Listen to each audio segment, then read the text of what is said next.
کاردانەوەکان لە بەرامبەر هەڵگرتنی پارێزبەندی لە سۆران عومەری پەرلەمانتاری کۆمەڵی ئیسلامی بەردەوامیان هەیە. ئەو پەرلەمانتارە بڕیارەکەی پەرلەمان بە سزای سیاسی ناودەبات.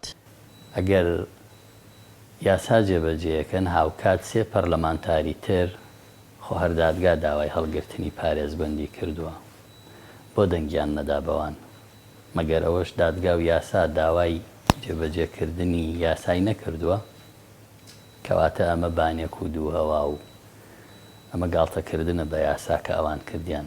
ئەوان نەک یاسایان جێبەجێ کرد، شوێنی یاسادانانیان شکاند و بێڕێزیان پێکرد.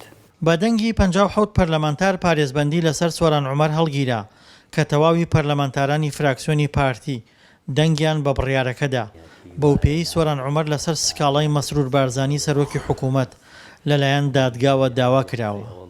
ئەوەی ڕوویدا جۆرێک لە هەوڵ بوو بۆ ئەوەی بەکار بهێنرێت لە ڕووی سیاسیەوە. بەڕای من ئەگەرنا ئاسایی بوو هەموو ئەندامانی پەرلەمان بەشداری کۆبوونەوەی پەرلەمان بکەن، ئەوانەی لەگەڵن دەنگی پێ بدەن، ئەوانەی لەگەڵین دەنگی پێدەدەن. ئەمە نە شەڕ بوو نە ململانێ بوو، بەڵکو بابەتێکی یاسایی بوو، بەڵام بە سیاسی کرا بەڕێی من.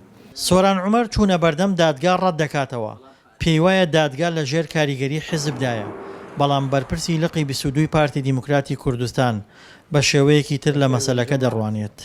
ڕۆژانە سەدان کەس هاوڵاتی دەچێتە بەردەمی دادگا و لێ پیچنەوەی لێدرێ و حکمیش ئەدرێ گلەیی لە بڕیاری محکەمە ناکات، بەڵام کاتێک کە بابەتەکە تێکەڵی سیاسەتەکرێ بۆ پاکانەکردن بۆ خۆ دەربازکردن تێن پەلاماری دادگا و دادوەرەکانەدەن. ئامادەم بچمە دادگایەک کە بێلایەن و عادیلانە بێوە دادوەرەکانی بتوانن ممارەسەی ئیرادەی خۆیان بکەن، نەک بەسەریانە بسەپێنن. چونکە ئەو دادوەرەی کە جاری پێشوو لە کەیسی نەوتی عینزالا سزای منیدا